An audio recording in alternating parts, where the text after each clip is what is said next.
tata wamkela ntoni umama? Kanti tata kutheni wahlala kabuhlungu kangaka? Into zomhlaba qhagala. Into zomhlaba qhagala. Khona umama wamkela ntoni? Umama wamkela ntoni? Into zabantu abadala qhagala ke zonto ezo. Azibuzwe ngabantwana.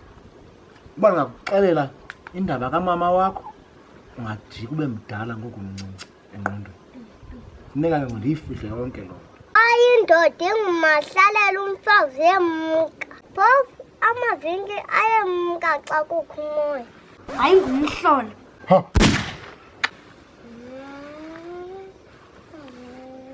Awuzazi noba uzalwa ngubani ke wena. Andiyazi noba ungenaphi kwiindaba zasekhaya. Thula ufe lo mlomo udube muncu. Umuncuba umlomo ubuzondinceda ndiyamazi mos mama. Umama Yo ndingcoma ngoku ndingamaziyo utatam. Lo wakho wehlulwa nangumthwalo wakhe. Umthwalo wam uyandisinda. Watsho Zahara. Umntu mandimshiye nomthwalo wakhe ngoku. Tyhini. Usile lo. Awusile tata. Usile lo mntana. Uzosigezela ekhaya? Hayi usile kaloku. Phofu nami ndiyasinda umntwana.